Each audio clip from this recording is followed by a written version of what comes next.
Alright, what is going on? So today I'm going to be giving a rundown on my helmet and motovlog setup. This can help you get an idea of what I'm using and how I'm using it to get the type of footage you see here on the channel. Now, most of this setup was put together from my own research over the past few years watching a whole lot of different motovloggers, but some of it is entirely customized based off of what I want or need. So first, I'm just going to start with the helmet I wear, which is the HJC Arfa 70 ST. I've had this helmet for almost 9 months now, and it's actually been a great helmet. I have the mirrored sun visor on here, which works great during the day and is still clear enough to keep it on at night. This helmet also has a built-in drop-down sun shield, so it's great to double up on the tinting for those extra sunny days, and I actually find my eyes to be very sensitive to light, so it definitely helps to have both of these layers in my case. It doesn't seem to make it excessively dark or anything, even when I'm using both at the same time.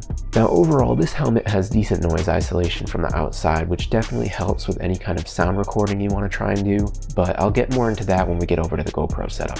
So let's first start with the most recent device I added on the helmet, which is the Sena 50S. As most riders probably know, this thing is basically a motorcyclist's all-in-one communication and entertainment system for your helmet. Now, I haven't actually yet tested the main feature of having one of these, which is the group ride chat rooms or mesh intercom connections, which allows you to connect and talk to other riders in your group. But so far, the hands-free calling and texting abilities, as well as being able to ask Siri for directions to the nearest gas station or even directions home if I'm out exploring some unfamiliar roads, have been super handy to have. The new HD speakers are pretty decent for music. I haven't ever used the older ones, so I don't have much to compare to there, but I do more prefer my AirPods or my Klipsch headphones if I'm solely looking to listen to some music. Overall, I'm sure these speakers will be just perfect for voice communication, as they did work great when I tried making my first phone call. They're definitely nice and loud, so even if you have a loud exhaust or if there's a lot of wind noise, you shouldn't have any issues hearing what's going on. Really, the only thing that kind of sucked about this system was the install. I wasn't too fond of ripping out the padding in my helmet to get this thing all wired in nicely and positioned correctly and securely on there. But after a few hours of tinkering, most of which involved a lot of tight squeezing of the cheek pads back into the shell while also making sure the wires are in there, it was definitely worth taking the extra time to make sure that everything was just right, because I really can't even notice that it's on there anymore, and I've only had it on for about a week now. I'll definitely do a full review on the Sena 50S once I get some real usage out of this thing and finally test out the mesh communication. So moving along to the GoPro, I'm currently using the GoPro Hero 7 Black, which I got right before the 8 was announced, but that's alright, this one's got everything I need it to do. However, there is one possible downside to having the 7 instead of the 8, which I'll get around to in a moment. So really, the first thing you'll need to figure out is where you want your viewers to essentially see from. You can mount your camera on the top of the helmet, on the side of the helmet, on the front of the helmet like I did, or really anywhere, I suppose, if you think of something that would specifically work best for you or your helmet. But keep in mind, the location of the camera is probably the most important aspect and decision you can make of how you want your helmet to be set up. Now, there are a few reasons I personally chose this location, one being because it helps prevent the wind from pulling my head up and back if it were to be mounted on the top of my helmet, or from pulling my head to either side if it were to be mounted on either side of the helmet. But this might not be much of an issue for you if you don't find yourself on the highway much or riding at high speeds. Something to keep in mind is that your specific helmet might make it more difficult to mount a camera to a certain location, unless of course you use a ton of arm extenders like this to get the camera wherever you need it to be. I didn't have the ability on my helmet to put the mount front and center on the chin guard. I didn't feel like it was secure enough. There's too much of an angle or a curve, so I had to mount it to the side, and I just used a bunch of arm extenders to get it over to the front of the helmet. Now, another great benefit for mounting the camera on the front like this is because it gives a pretty genuine first-person view. It's not going to show any parts of your helmet in the frame, and it's nice and centered, so overall it's literally one of the closest positions to your actual eyes. However, the downside of mounting it on the front like this, especially for a while if you aren't used to it, is the off-balanced weight. Even with this camera being so small and light, it can feel pretty hefty on the front end there, and it definitely can cause some neck fatigue. But I did find that after having it on there for a couple weeks, you do really just get used to it, and for me now, it's really just those extra long rides where I'll finally start to notice it.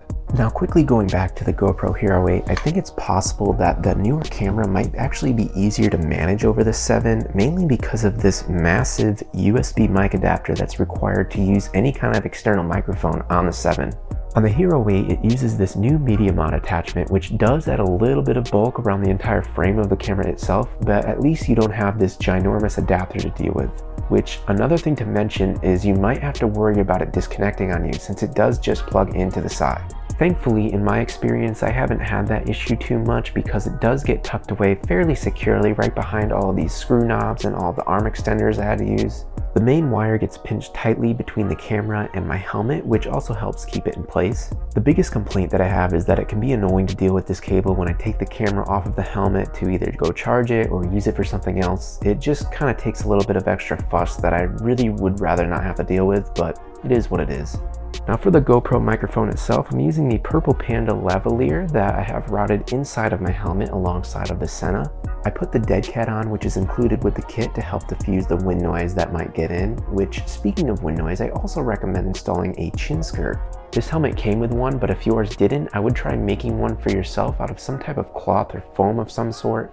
It can drastically help reduce the amount of wind noise that the microphone picks up by helping create more of a seal inside of the helmet.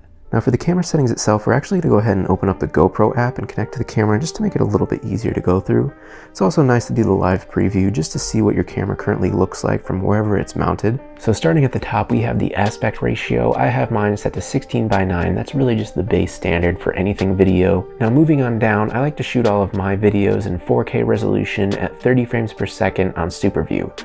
For me, I feel like this is just the best middle ground because it allows me to both zoom in a little bit if needed without losing much quality, such as I'm doing now, as well as slow down the footage a tad without it getting too choppy. You could, of course, shoot in 4K 60 frames per second on this camera if you wanted, but I don't really need it to be that smooth or slow it down that much, and it's really just going to waste more space and battery at the end of the day, which I'll get a little bit more into in a moment. Now moving on down from there, you have the video stabilization setting, and the reason that I have this off is because in reality, your neck is actually the most realistic stabilizer you have.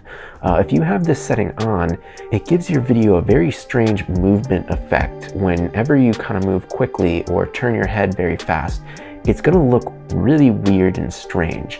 So I like to leave it off because all I think it does is interfere with my recording, and I just don't like what it kind of does. But of course, you know, if you find it useful for your situation, then it might be better for you to keep it on. So moving on from there, you have short clip length. I don't really worry about that, but ProTune underneath it, that I like to have on. I have shutter set to auto. I just don't even worry about that. If you want to get very specific and manual with your camera, you can go ahead and set that to whatever you want. Moving down to the next important setting is the ISO minimum. I like to set this to 100. Having the ISO set to 100 allows it to really darken itself if you're outside in a really bright sunny day. That way your camera doesn't look like it's overexposed. And having the ISO max set to 1600 allows your camera to not look so noisy at night when it really needs to brighten itself up.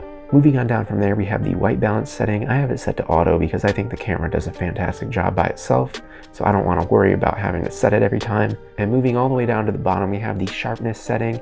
I like to set it to medium. I think that's a good, perfect place for it to be without it looking too pixely because of it over sharpening, but also not blurry or anything. It's really just the perfect place for my preferences. All right, so moving on to the next page, we have the color settings set to GoPro color. I like how that looks, so that's the color option that I use. Now moving on down, I haven't really touched much of anything else except for the quick capture setting.